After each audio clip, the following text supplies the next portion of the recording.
Mau menanyakan apa sih perbedaannya yang tukang Pila. pila itu ada pila, ada pil, double L itu gimana itu?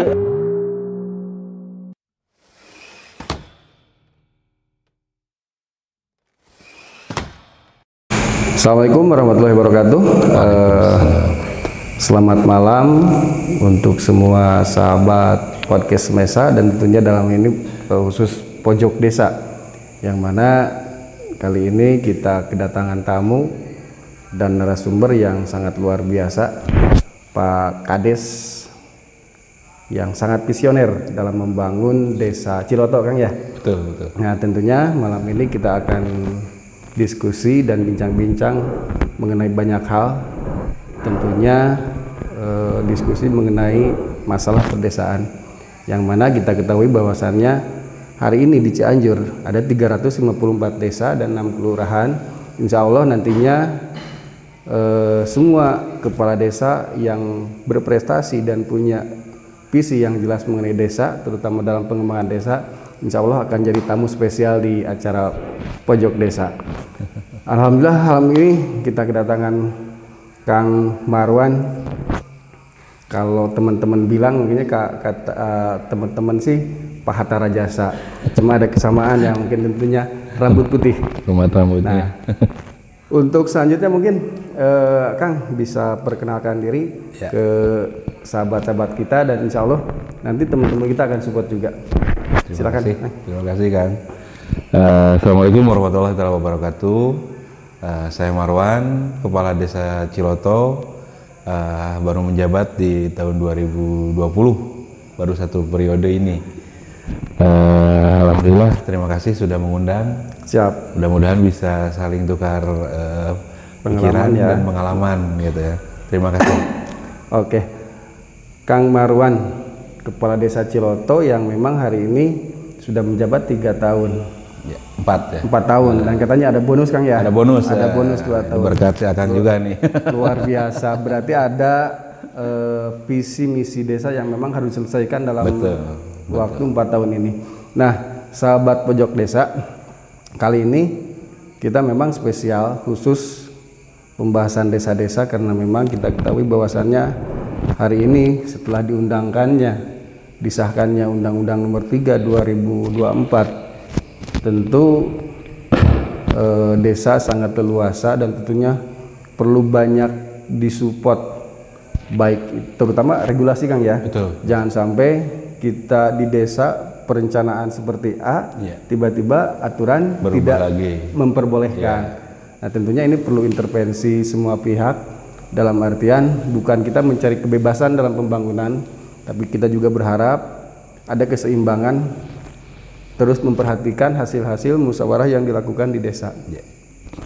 Dan selanjutnya ke Kang Marwan nih, Kades yang sangat visioner dan memang lumayan punya banyak potensi, Kang ya, di desa mana? Ciloto. Alhamdulillah. Untuk secara luas gambarannya bisa diceritakan kan apa aja potensi yang ada di desa Ciloto, terus schedule ke depan gimana dan harapannya seperti apa? Baik, terima kasih kan. Intinya di desa Ciloto ini kulturnya yaitu masyarakat lebih kepada sumber daya manusianya lebih kepada pertanian. Hortikultura. Jadi itu sayuran musiman seperti kol, wortel, kubis, dan yang musiman lah 3 bulan. Nah itu sebetulnya memang menjadi daya tarik tersendiri buat para wisatawan ya tentunya, dan memang kita juga pemasok terbesar juga, Kang. Oh, menarik sekali itu. Ya, pemasok itu terbesar. Barang dikirim kemana? Betul. Mekanismenya seperti apa? Apakah memang petani langsung atau difasilitasi sama desa? Atau gimana itu? Untuk sementara ini masih ada banyak disebutnya tengkulak-tengkulak ya. Jadi kita juga tidak berani untuk bersaing terlalu terlalu jauh, karena mereka ini terus terang warga kita sendiri gitu kan. Betul. Tapi di sisi lain tengkulak-tengkulak ini membantu juga. Mereka ini banyak membantu dari pertanian dan perekonomian dari masyarakat sendiri. Kita hampir 60% kita kirim ke Jakarta. Sayuran dari warga Ciloto Nah, menarik sekali nih. Berarti secara kultur atau keseluruhan, Ya. otomatis secara apa ya, IDM lah. Kalau hari ini kita ada IDM, berarti Desa Agang udah masuk kategori mandiri kalau begitu. Sebetulnya kita sudah secara IDM masuk desa mandiri. Cuma memang ada satu kendala yang masih baru tahun ini, alhamdulillah kita kemarin dengan rekan-rekan dan teman-teman yang lain kita bentuk BUMDes pengurus baru. Pengurus baru yang kemarin itu mengundurkan diri. Jadi memang sebelumnya tidak ada. Nah itu memang kita seperti kita ketahui bahwa BUMDes adalah salah satu tolak ukur gitu kan. Betul. Makanya ini digenjot terus. Nah kemarin kita mengadakan pembinaan di Safe Village terakhir penutupan. Alhamdulillah. Nah ini juga nantinya akan berkembang. Terus itu BUMDes karena memang hari ini mungkin karena kepengurusan baru ya perlu pembinaan lebih jauh dan apa istilahnya pengawalan tentunya kan. Mayoritas BUMDes ini bergerak di bidang usaha apa? Karena memang satu itu BUMDes bergerak di usaha apa, yang kedua kita ketahui bahwa hari ini adalah desa harus menjadi pusat perekonomian. Desa harus jadi objek pembangunan dan istilahnya desa hari ini harus bisa membuktikan bahwa desa mampu. Karena memang tadi katakan Akang bahwasannya di desa tuh apalagi di Ciloto yang sumber dayanya luar biasa. Itu gimana tuh mengarahkan BUMDes? Untuk BUMDes sekarang, alhamdulillah anak-anak ini mereka tahu persis apa sih yang akan dijadikan bahan sebagai usaha. Salah satunya yang tadi disebutkan adalah pertanian, kemudian peternakan. Nah sekarang ini dikolaborasikan kemarin ketahanan pangan dengan peternakan dan langsung akan dikelola oleh BUMDes. Jadi mereka sudah punya usaha. Sudah menyiapkan. Nah itu. Yang paling utama adalah Kang, jangan lupa Ciloto adalah punya wisata. Betul. Kenapa? Karena di sana kita alhamdulillah banyak sekali para pengusaha-pengusaha hotel lokal. Nah, yang terakhir kemarin yang baru dibangun Aston, itu betul-betul sangat membantu dalam mengurangi pengangguran, dan mereka betul-betul 40-50% anak-anak kami bisa bekerja. Oke. Nah, adapun hal ini juga kemarin kita kedatangan dari Kementerian KLHK. Kerjasama tentunya ya? Bukan kerjasama lagi Kang. Apa tuh? Kita diberikan lahan 44 hektar. 44 hektar untuk dikelola oleh desa? Dikelola dan dinamakan jadi hutan desa. Oh. Nah, makanya kemarin kita kirim Pak Sekdes ke IKN. Oh iya. Nah, baru pulang seminggu, baru pulang kemarin. Nah itu kita diberikan sertifikat langsung oleh Pak Ibu Menteri. Dan alhamdulillah memang itu paling kita akan pakai sekitar 10 hektar. Itu berarti sehari ini di Jabar tentunya ya? Bukan lokal Cianjur lagi ya? Bukan. Jadi pilot project untuk percontohan apa tadi? Desa wisata. Desa wisata. Namanya desa hutan desa. Hutan desa. Dan pure itu dikelola oleh masyarakat kita. Nah, satu tadi diberikan kewenangan dan keleluasaan ya tentunya oleh Kementerian KLHK. Betul. Nah, di situ menggarap ataupun semua diserahkan ke desa dan pendanaan itu dari mana? Itu disupport dari kementerian atau gimana? Kalau untuk pendanaan sebetulnya investor sudah menunggu kan. Saya sudah menerima telepon udah beberapa kali, cuman saya sebetulnya bukan tidak mau, tapi saya ingin menunjukkan dulu bahwa masyarakat kita jangan jadi penonton. Nah ini kita sudah bikin KTH, kelompok tani hutan. Mereka biarkan mereka menggarap, sekarang menanam kopi, terus nanti rumput juga akan ditanam. Semuanya, terus yang gundul-gundul pun kita akan ini. Ini rencananya kita akan bikin satu tempat camping aja dulu. Tempat camping yang nantinya dikelola oleh kita. Terus terang kita tetap ini tanahnya tanah perhutani. Tanahnya tanah perhutani yang diserahkan ke desa. Dan dikelola oleh kelompok masyarakat. Dan menarik tuh. Ada tadi pertama BUMDes, yang kedua kelompok tani hutan. KTH. Nanti ada dua kelompok yang mengelola tanah tersebut. Nah nanti secara mungkin akan diolah secara profesional. Nah menjawab semua itu karena memang hari ini kita ketahui bahwasannya warga masyarakat yang memang selalu ingin terlibat, tapi manajemennya itu dilatih sama desa atau Betul. gimana itu? Nah, kebetulan kita banyak kedatangan narasumber ya langsung dari kementerian-kementerian KLHK tersebut. Salah satunya ya kemarin kita mengadakan di hotel apa itu yang di Cipanas, yang kita sering mengadakan tuh. Di Daga Biru atau di mana? Bukan, satu lagi yang besar. Yasmin apa gimana? Yang di Cipanas dekat Istana Presiden. Ya, Peles. Di Peles, aduh, ya. jadi lupa saya. Peles Hotel. Nah, itu kita di sana semua. Itu termasuk Pak Satgas juga ikut ya, waktu itu. Alhamdulillah di situ semuanya dididik. Sebetulnya memang kendala banyak karena masyarakat ini apa ya? Sebetulnya ingin memiliki. Oke. Gitu kan. Tapi kan kalau tidak dikelola dengan baik, saya yakin hutan tersebut bakal gundul. Nah, itu yang Di samping gundul dan juga rusak. malah rusak. Nah, itu, oke. ini kita malah perbaiki, Pak. Oh, Malah kita perbaiki. mohon maaf dipotong. Tadi di yang sudah tersedia Ya. tanaman sayur yang Ya. memang mungkin warga sendiri yang menanam di Ya. tanahnya sendiri. Betul. Ditambah lagi hari ini dengan dikuasakannya tanah kehutanan Ya. yang begitu luas, Luas ya. Perkiraan nih dalam 1 tahun ataupun dalam 1 bulan Ya. warga masyarakat yang bermata pencaharian di situ kira-kira penghasilnya gimana itu?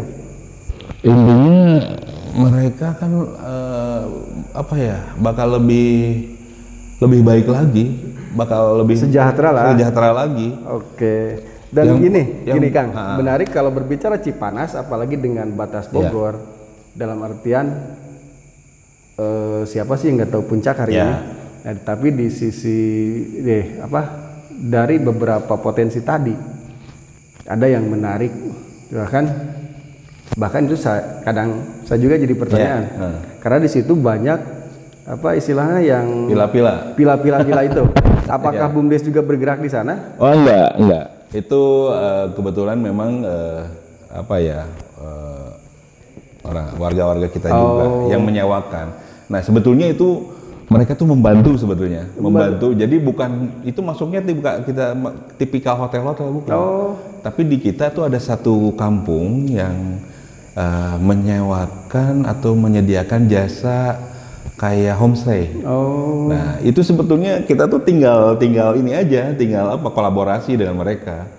Mereka itu sebetulnya marketing gitu kan. Oh, itu tuh ya yang di pinggir-pinggir jalan itu. Iya. Dikira itu dipakai surat tugas sama desa kira-kira seperti itu. Nih, ada yang menarik. Iya. Ini mohon maaf ya agak melenceng. Di situ kan saya ketika melintas daerah puncak, ini agak ini biar agak terlalu fokus ke permasalahan yang tadi. Mau menanyakan apa sih perbedaannya yang tukang pila itu ada pila, ada pil, double L itu gimana itu? Menarik juga untuk ini biar teman-teman tahu juga. Sebetulnya itu mungkin salah tulis saja. Oh, salah tulis ya. Jadi tidak ada maksud lain-lain ya. Tapi memang sih hal semacam itu memang tidak bisa dipungkiri ya. Betul. Ada aja. Karena satu kawasan wisata itu kalau memang dulu ya saya dengar kalau tidak ada hal semacam itu memang tidak menarik. Tapi kalau sekarang saya lihat, alhamdulillah Kabupaten Cianjur kan gencar gitu kan, termasuk salah satu tempatnya yang dulu itu pernah direlokasi gitu. Iya. Itu salah satunya kan. Itu menarik memang kalau berbicara Desa Ciloto. Sepengetahuan dan memang ada kabar tersiar itu di luar itu ya tentunya. Di samping potensi ekonomi, wisata, dan juga ini perlu diutarakan juga. Barangkali teman-teman kita di Kepala Desa Cianjur ada yang belum tahu atau apa, ada bahkan orang Cianjur ada yang masih belum tahu. Di situ katanya ada peninggalan sejarah atau sejenis apa itu di situ, katanya info-infonya seperti itu ada. Info-infonya ya dulu bukan dulu ya, karena memang ada yang menyampaikan bahwa itu patilasan. Oh, di Ciloto itu. Patilasan dari siapa tuh Mbah Dalem Cikundul. Kenapa disebut Ciloto gitu kan? Nah, kalau Ciloto sendiri kalau kita lihat itu bahwa itu ada air talas. Jadi air dalam daun talas. Ceritanya dulu katanya ini, tapi memang secara buku kita belum menemukan nih kenapa Ciloto nih kan. Jadi patilasan beliau ini pas lagi sudah berkeliling, terus di situ ada Cikundul, Sungai Cikundul, beliau beristirahat dan beliau minum dari daun talas. Makanya disebut Ciloto. Oh, gitu. Ciloto. Makanya sebetulnya historinya tuh kita banyak kok melihat ada prasasti, ada batu kayak batu bertulis gitu. Tapi memang di situ ada bekas-bekas peninggalan. Ada. Sejauh ini pemerintah desa menjaga dan melestarikan itu sejauh Betul. mana itu? Nah, ini memang baru kemarin kita bentuk yang namanya Lembaga Adat Desa. Oh iya. Nah, ini Lembaga Adat Desa ini berperan sebetulnya. Kan kemarin cuman memang salah satu rekan kita yang di LAD ini yang aktif meninggal. Jadi memang agak kurang lagi nih. Mereka menelusuri sampai ke jejak-jejaknya itu sampai diperkirakan tuh ada situs yang memang di situ keluar air murni. Nah, diperkirakan di situ memang ada tempat petilasan. Tapi kita belum dicoba karena memang saya yakin sih kalau misalkan ini pasti itu dijadikan kayak Gunung Padang lah. Nah, iya. Katanya sih memang lebih tua lagi katanya dari Gunung Padang, nggak tahu juga sih. Tapi belum kita ini. Tapi menarik tuh kalau memang hari ini pihak desa ataupun pemerintah daerah yang memang khusus menggali akan keberadaan situs tersebut. Apalagi banyak peninggalan yang memang punya nilai sejarah dan itu sebetulnya bisa nambah koleksi potensi desa juga. Betul. Dan sangat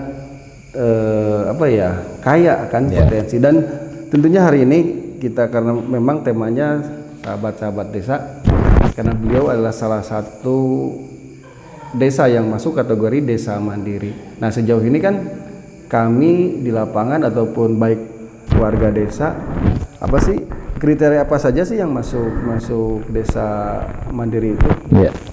Bisa diulas lebih jauh, barangkali teman-teman ataupun warga masyarakat nanti ternyata gini, misalkan bahasa urang teh mah desa urang teh masuk kategori ieu kan di Ya saya tahu sih untuk kategori desa mandiri dilihat dari IDM ya, indeks dari masyarakatnya, kemudian yang paling ini juga dari BUMDes juga itu juga salah satu yang tadi disebutkan tadi itu kan, usahanya di bidang apa itu juga membantu dan PADES-nya juga terlihat. Yang paling penting adalah tatanan dan taraf hidup dari masyarakat sendiri. Yang paling utama adalah pemberdayaan sih sebetulnya dari situ. Nanti bisa dinilai itu langsung oleh para pendamping desa. Mereka yang berperan gitu kan. Dan mereka yang menilai. Mereka menilai. Oh ini kita belum lah. Makanya kategorinya sebetulnya gampang-gampang susah sih sebetulnya. Tapi memang nggak banyak susahnya. Banyak susahnya. Oke. Sebetulnya kalau dilihat dari potensi, kalau di sana mungkin udah secara mungkin imajinasi masyarakat juga udah terlalu berpikiran jauh-jauh karena memang potensinya satu wisata. Nah, terus mungkin cara menggerakkan pun dalam pemberdayaan tuh kita tinggal mengarahkan ke pelatihan wisata dan edukasi pertanian mungkin ya. Betul. Jadi memang ada dua kelompok. Saya kategorikan dua kelompok. Jadi yang dekat dengan jalur utama itu jalur wisata. Masyarakat di situ total hampir 90% dia bekerja di bidang usaha perhotelan. Maksudnya dari mulai menyewakan tempat, kemudian bekerja di salah satu hotel. Nah, untuk yang sisanya itu yang pinggir itu semuanya bergerak di bidang pertanian dan peternakan. Nah, jadi makanya kita bisa mengelompokkan mudah sekali. Oh ini begitu. Ingat saya waktu zaman COVID. Nah ini kita sebetulnya kita juga bukan Akang ya. Kan sudah 3 periode, saya baru 1 periode. Baru dua. Oh baru 2 periode ya. Insya Allah mudah-mudahan jadi 3 periode. Ya, amin. Intinya saya termasuk sebagai kepala desa COVID gitu kan, Angkatan 2020 COVID lah ya. Gitu kan. Pas belum ada pengalaman tapi sudah disiapkan dengan hal yang luar biasa. Itu yang terkena dampak itu bukan yang pertanian, tapi yang pariwisata.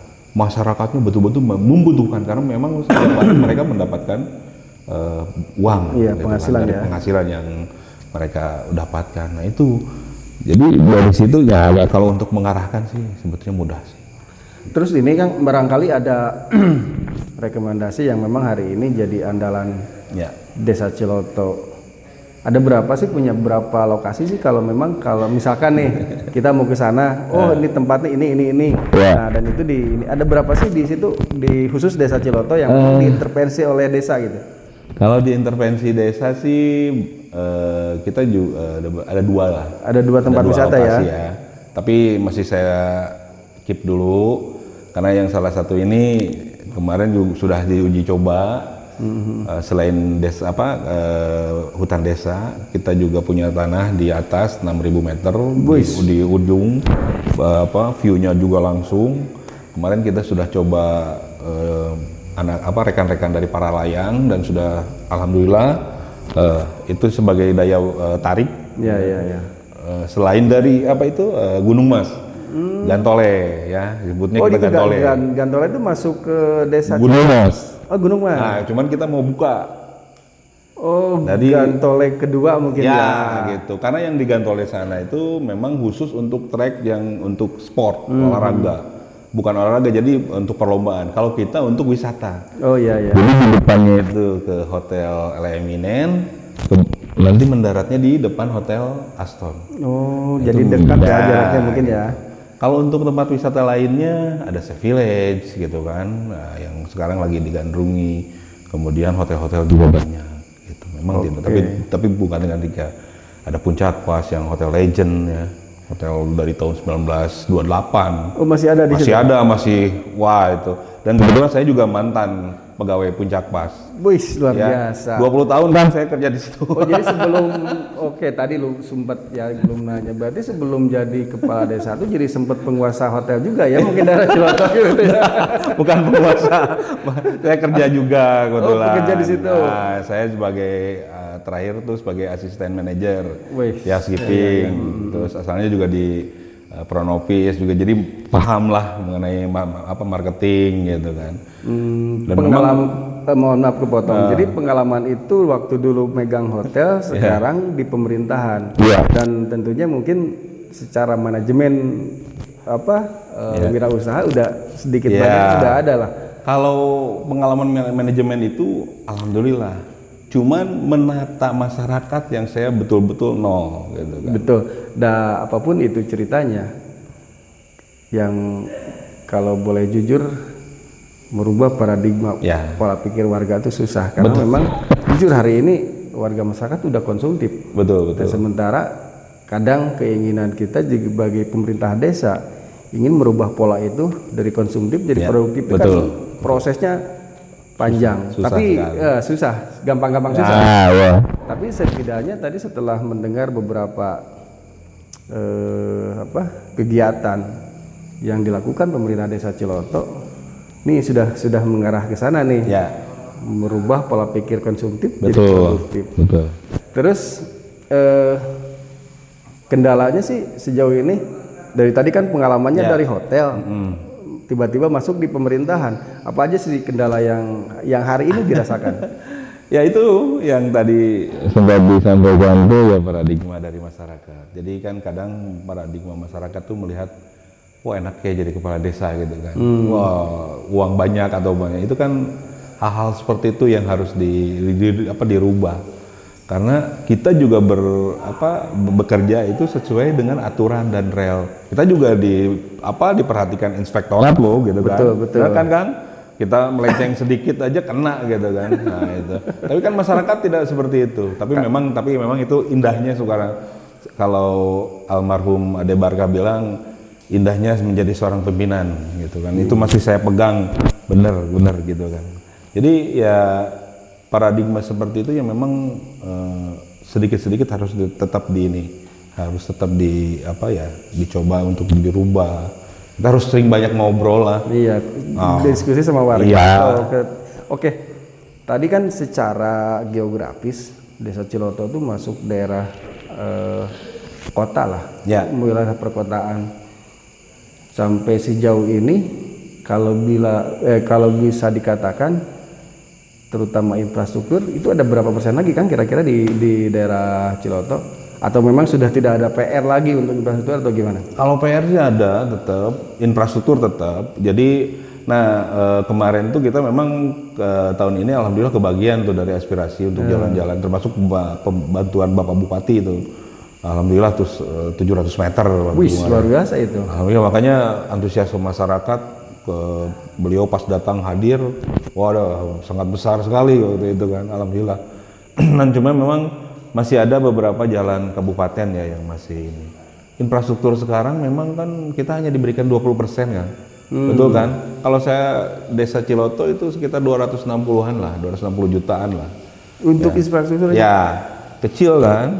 Kalau saya bilang kecil ya karena kan kita ada 25 RT. Wah. Ya.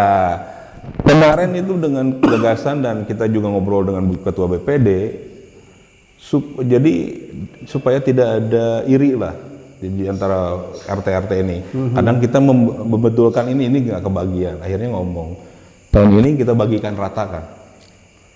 Saya bagi rata 25 RT ini saya bagi rata sekitar 12 jutaan lah per RT kan.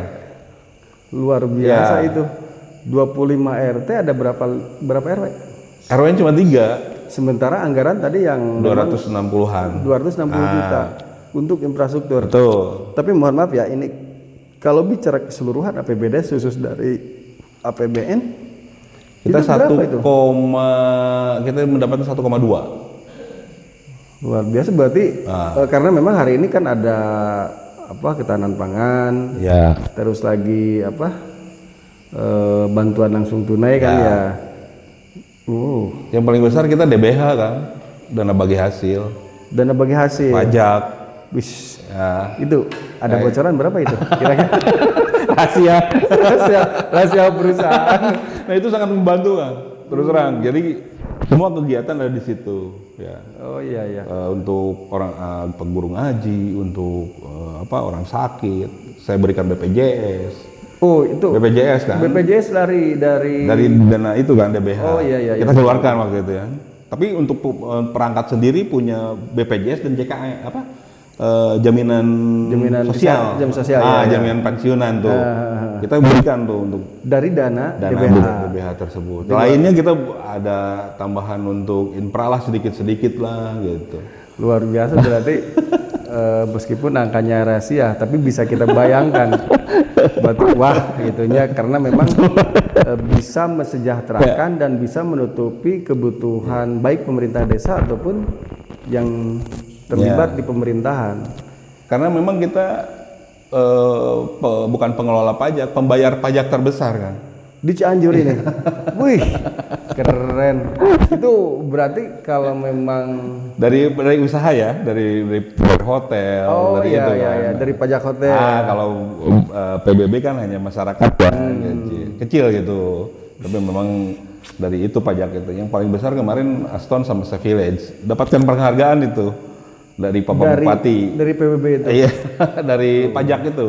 Pajak luar biasa nih Pak Bupati, penyokong dan penyandang DBH terbesar Kabupaten Cianjur, perlu diapresiasi nih kayaknya.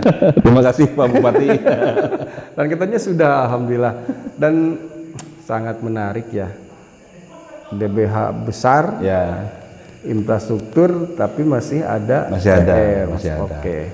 Dan ini Kang, kita sambil diskusi bagaimana sih kiat Akang hari ini mengelola keuangan desa sehingga kepuasan dan cita-cita masyarakat tuh bisa terjawab tuh.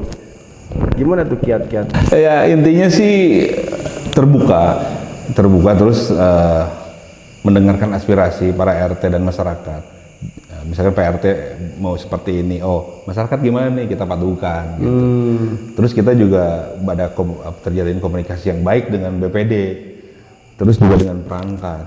Oh jadi di situ ada ruang diskusi dan mendengar aspirasi warga, bagaimana perencanaan pembangunan bisa berjalan. Betul. Gitu. Jadi kalau kita nggak tanya, kan kebanyakan gini nih.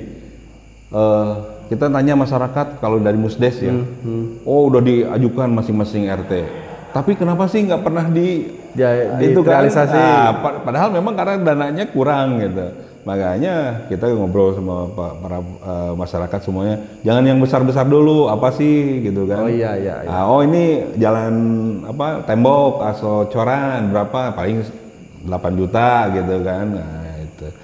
Oke, tadi kan gini.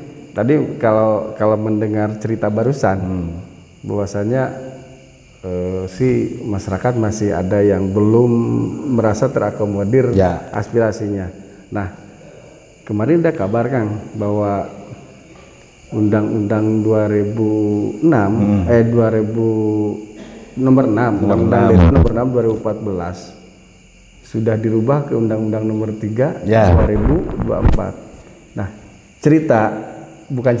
ada selentingan bahwa salah satu mungkin kabar gembira buat desa katanya karena memang kita belum realisasi ya, katanya ada penambahan anggaran juga.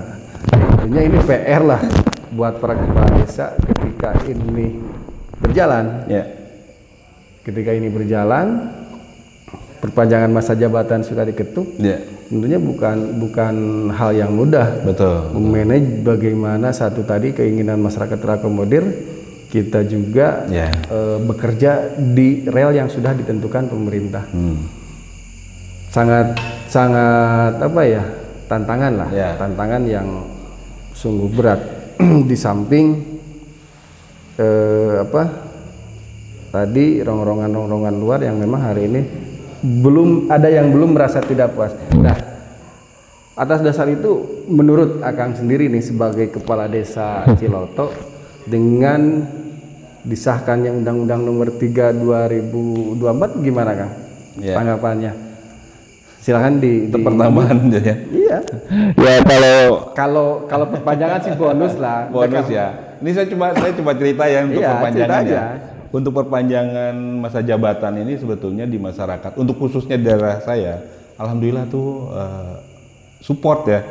Itu ayam misalkan kades itu cenah karena kemanjangan nggak ada. Negatif. Mungkin kalau dari rival mungkin ya.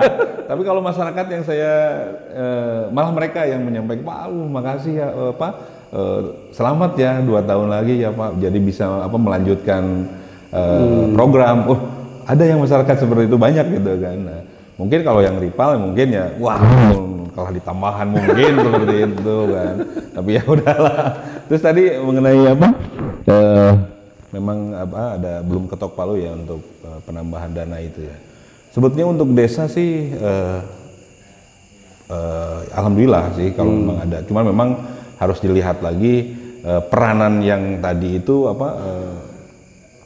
kalau bisa intervensi jangan terlalu besar. Karena kita yang tahu itu masalah itu, yang tahu masalah itu yang di desa itu kita gitu. Ini kan kita, mohon maaf, saya mungkin kita sudah diberikan nih 1,2 M, gitu kan. Ini tapi menarik ini. Ini curhat ya. Iya. Ini sudah sekian persen. Kalau BLT saya setuju diberikan dana BLT, bantuan langsung tunai. Ya, saya setuju. Cuman memang di situ sudah ada persenannya. Terus infrastruktur sekian persen. Terus apa lagi? Dana ketahanan pangan sekian persen. Makanya pertanyaan saya tanya kembali. Kewenangan desa apa? Kewenangan desa apa? Ada nggak? Nah, justru gini. Ketika menarik kalau kita diskusi mengenai masalah desa. Dan tentunya ini juga jadi bahan edukasi ke warga masyarakat, jangan hanya melihat dari sisi anggaran. Betul. Sementara kita dipagar oleh aturan-aturan yang hari ini sudah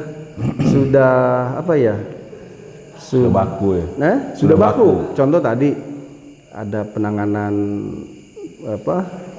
darurat bencana. Nah, darurat bencana itu adalah BLT harus itu kan. Harus. Terus lagi ketahanan pangan, infrastruktur, pemberdayaan, pembinaan. Nah, tentunya ini jadi informasi juga ke warga masyarakat. Tentunya kalau dari sisi anggaran, jujur desa tuh hari ini pada ngelirik. Belum lagi dari kontrol sosial teman-teman yang memang lah punya khusus mencari kelemahan desa. Dan tentunya ini perlu juga diimbangi dengan kemampuan pengelolaan keuangan desa. Nah, menurut Akang nih ya, tadi kan warga masyarakat desa di sana tidak merasa keberatan dengan kenaikan, dengan penambahan masa jabatan ini. Cuma memang tadi sempat dikatakan bahwa kita tuh diberi anggaran tapi sudah diatur. Barangkali ada yang mau disampaikan ataupun barangkali nanti kita share ke teman-teman yang pemberi kebijakan ini, dan insya Allah dalam waktu dekat nanti kita akan undang juga dari Dinas Pemberdayaan Masyarakat. Sejauh mana sih kewenangan desa itu? Kalau saya sih cuman begini kan, kalau memang dana dari pusat betul, kalau tidak ada aturan pun saya yakin kepala desa mencek bahasa Sundana saya tabrang-tabrang diberikan 5M juga pasti habis gitu kan. Tetap peraturan itu ada, tapi disesuaikan dengan keadaan atau kultur di desa atau di kabupaten lah, contohnya gitu. Nanti kita bahas dengan DPMD, kita bahas ini desa itu perlunya ini gitu. Oke Kang, ada yang menarik. Hari ini tuh bantuan langsung tunai itu berapa persen sih? Saya 26%. 26% dari 1,2. Nah, sekitar 60 orang kan. 60 orang? 60 orang kan. 60 orang. Sementara tadi kalau melihat status desa atau IDM desa, statusnya mandiri. Ini ada kejadian di desa lain ya, tapi masih di Cianjur.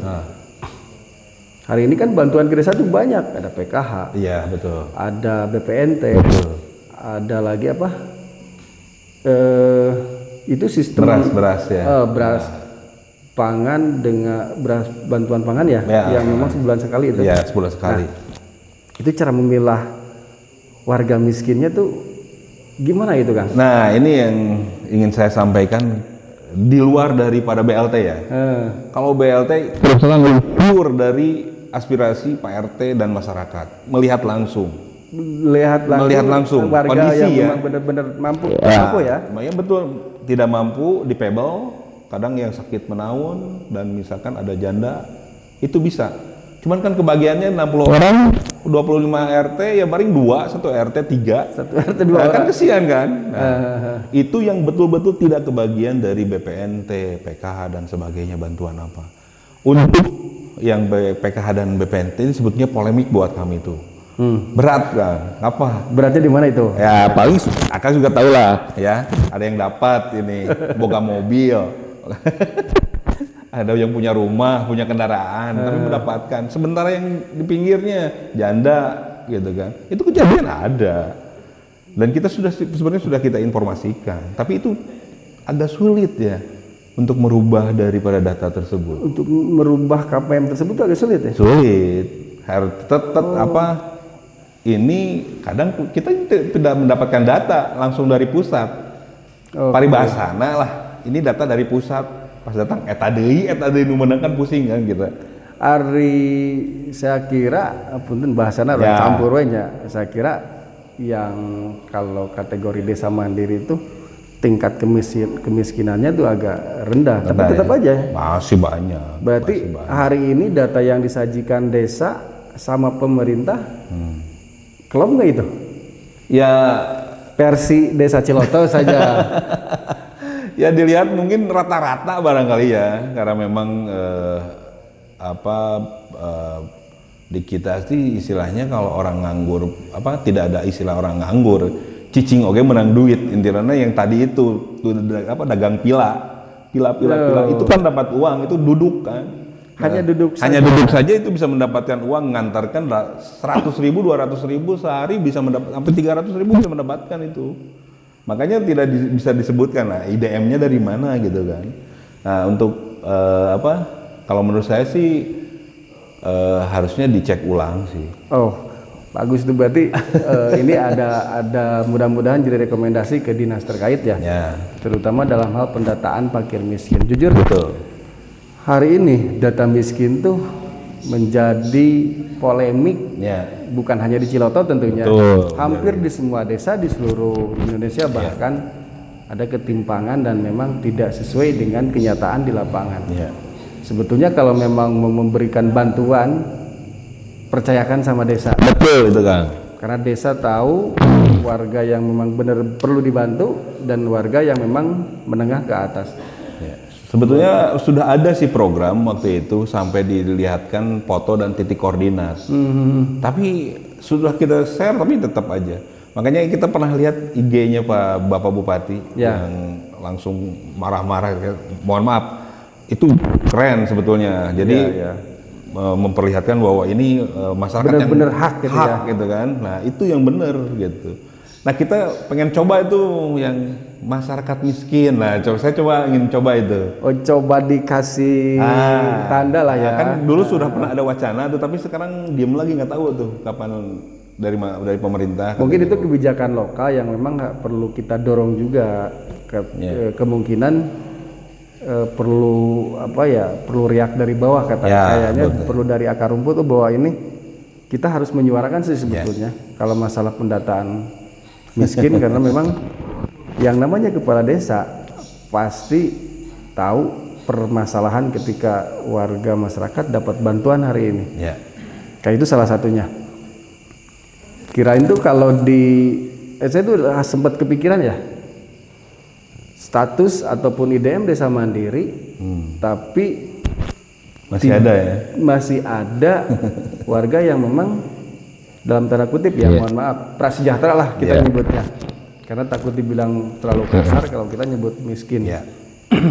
Nah, karena mungkin desa mandiri itu ada strategi lain ataupun ada strategi khusus, bagaimana sih intervensi untuk memang hari ini antisipasi warga kita yang memang kebutuhan khusus ataupun ekonominya khusus itu desa berpikir ataupun melancarkan misinya seperti apa?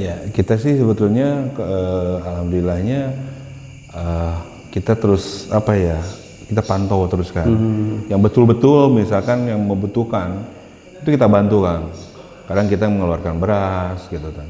Cuma memang untuk kalau IDM ini sepertinya diambil rata-rata. Jadi kalau saya lihat sih 60 yang mampu, 40 yang enggak gitu. Berarti 60 yang berarti masuk gitu kan gitu. Jadi yang 40 ini ya mudah-mudahan bisa naik jadi 100. Tapi sepertinya nggak mungkin gitu kan. Tapi memang ini tetap kita berikan bantuan selain BLT tadi. Saya juga sering keliling bawa beras. Bawa beras nih di mobil kan. Saya nurut Pak Jokowi. Bis belusukan lah kayaknya. Luar biasa. Karena bawa beras gitu kan, tukang ojek kasih. Tapi bukan pencitraan kan itu? Bukan. Sedikit. Tapi memang kalau kita lihat kan mereka kita kadang merasakan lah. Merasakan. Jadi masyarakat itu benar-benar merasakan kehadiran pemerintah itu karena itu tadi. Memang saya juga memang tidak pernah pakai media kan, terus terang. Kita kadang jalan sendiri gitu kan, kasih beras enggak gitu. Tukang ojek itu kita kasih ini seragam. Tukang ojek yang memang di lokasi desa Ciloto. Itu ada 3 lokasi. Saya lihat ada 30 orangan gitu kan, pakai jaketnya udah kesian gitu kan. Kita kasih rompi gitu kan. Apa sekalian nggak dikasih motornya sekalian? Nanti lah. Harus dapat dulu berapa M dulu itu dari ini. Luar biasa. Tapi meskipun memang tidak dikasih punten motornya, tapi minimal kita udah ada usaha. Dan itu bentuk perhatian pemerintah desa terhadap warganya yang memang perlu diapresiasi. Luar biasa. Dan untuk menyisir hal-hal itu, di samping tadi pemberdayaan. Nah, menariknya ada ketimpangan nggak antara yang kelola wisata, pertanian, dan memang ada yang serabutan itu kita pemerintah desa ngarahin kemana itu? Itu jadi satu kesatuan ya, kalau saya lihat ya, karena pengusaha juga, pengelola wisata ini butuh mereka, butuh para petani. Satu misalkan jadi garden, tukang ngoyos, kayak gitu kan, itu keahlian khusus itu kan. Kemudian bahan-bahan sayuran juga bisa dijual ke mereka. Itu terus jadi yang tadi yang kerja serabutan, tetap mereka juga kadang kalau hotel sepi dari hotel dapat tuh 10% untuk orang-orang ini. Oh, jadi ada apa ada ya? Kolaborasi. Jadi mereka ya terbentuk seperti alamiah seperti itu. Jadi kita mengarahkannya enak gitu kan. Ya, jadi tidak terlalu sulit kan memang sudah ada. Kita tinggal mengarahkan mungkin ya. Hierarki lah yang dulu. Iya, betul. Oke. Dan mungkin nih barangkali karena kita tuh insya Allah lah ditonton masyarakat luas dan juga teman-teman, insya Allah kita bagikan juga ke teman-teman KADES seluruh Indonesia. Nah, apa sih potensi unggulan yang dimiliki Desa Ciloto, baik itu pertanian, wisata? Karena kalau wisata sih mereka kalau dengar puncak, dingin ya. Satu dingin. Yang paling penting, apa sih yang menarik hari ini di Desa Ciloto? Apa ya yang baru menarik? Ngangenin sih kadang mah. Oh gitu. Jadi intinya apa ya? Tetap ke suasana sih. Suasana karena memang mereka tuh, kami tuh welcome. Masyarakatnya tuh welcome kepada orang-orang, mohon maaf, orang-orang yang asing ya. Karena pemilik villa itu kebanyakan kan orang luar. Oh, bukan. Iya, bukan KADES Ciloto yang begitu ya. Bukan saya nggak punya villa. Saya sendiri nggak punya villa nih, gitu kan. Nah, ada yang 2 hektar, 3 hektar, gitu kan. Nah, mereka aja malah bekerja. Kalau mereka tamunya itu pada datang, kita tuh sering menyambut. Gitu. Oh, jadi oke. Villa tuh orang yang punyanya orang luar. Tapi dikelola oleh pribumi warga asli. Iya, pegawainya yang jaga segala rupa, malah sering membantu juga kan. Misalkan dalam keagamaan, PHBN, PHBI. Mereka sering membantu ke masyarakat kita. Luar biasa. Iya, makanya ada satu RT itu yang bisa mendapatkan berapa gitu dari untuk acara tersebut ya. Jadi bukan hal sulit ketika memang khusus Desa Ciloto yang mempunyai agenda rame-rame baik itu keagamaan. Iya. Bukan hal sulit. Nah, apalagi untuk kami ya Desa Ciloto. Satu, Bumi Aki, Puncak Pas, Aston. Kemarin kita gebrak roasting, difasilitasi dari mulai ruang aula dan makan untuk Bapak Bupati dan beserta OPD. Gratis, Kang. Itu saya sampai wah, hebat banget.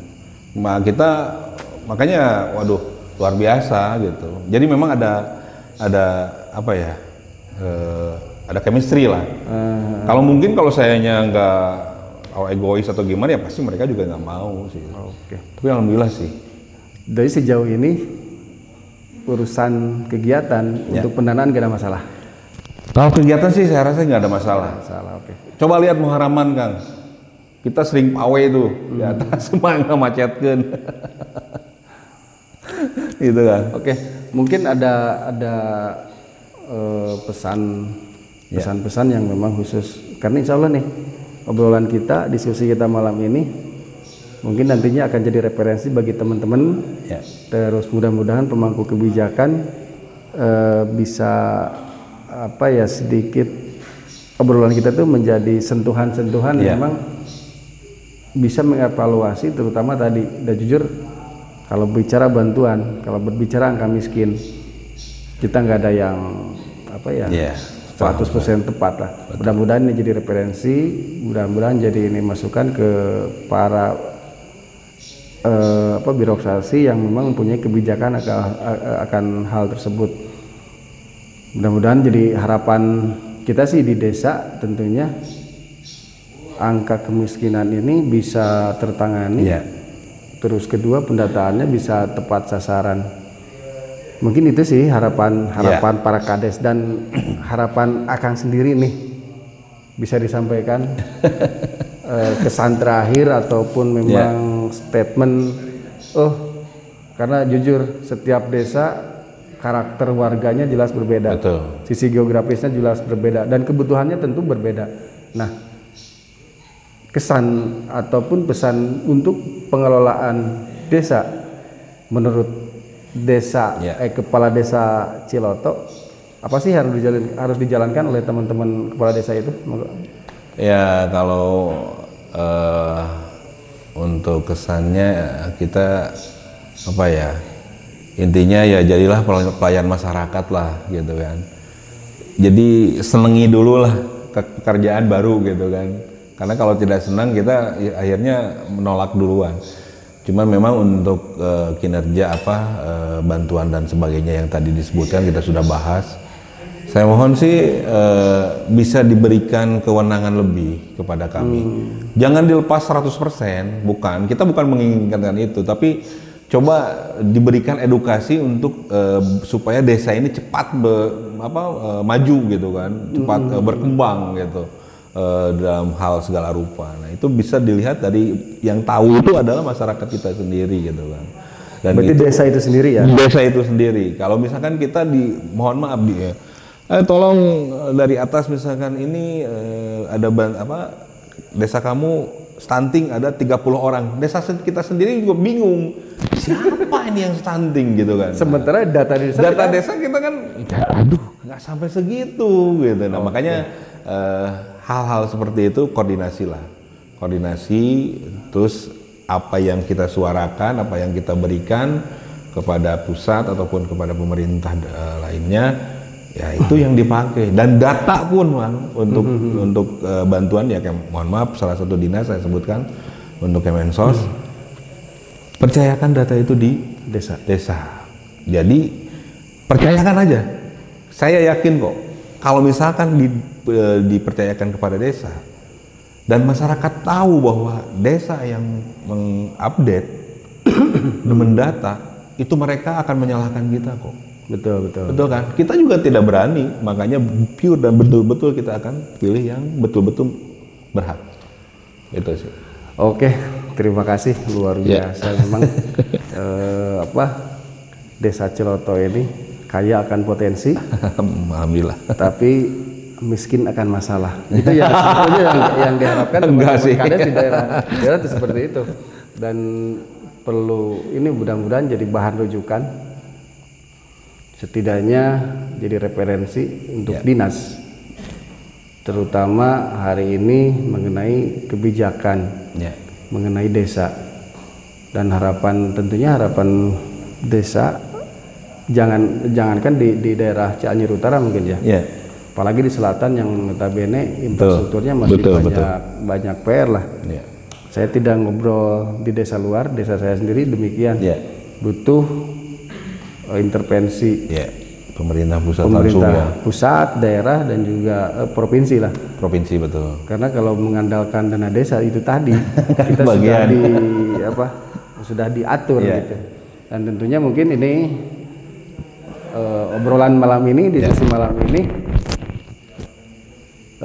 cukup memberikan istilahnya pengalaman baru, karena jujur pengalaman baru karena desa Ciloto tentunya beda dengan desa-desa yang lain. Dan mungkin pesan terakhir, karena tadi sudah disampaikan, dan juga mungkin pesan dan keinginan para kepala desa di Indonesia, khususnya di Cianjur, percayakan desa karena desa bisa. Dan tentunya apapun bentuk kebijakan yang dikeluarkan oleh pemerintah desa bukan hanya mewakili elit desa, karena desa mempunyai lembaga mitra-mitra yang ada di desa. Apa yang dikeluarkan kebijakan desa tentunya hasil mufakat atau hasil musyawarah antar warga masyarakat yang melalui proses musyawarah di desa tentunya. Dan hal ini alhamdulillah terima kasih Kang sama-sama atas waktu dan kesempatannya. Mudah-mudahan kita nanti bisa mampir ke sana dan mudah-mudahan bisa melihat villa villa ya. Tentunya mudah-mudahan bisa berkunjung juga, dan bagi teman-teman yang di luar Cianjur, nih kami menyarankan sewaktu-waktu bolehlah. Ini yang mempunyai puncak pas Bogor Cianjur. Terima kasih. Assalamualaikum warahmatullahi wabarakatuh. Waalaikumsalam.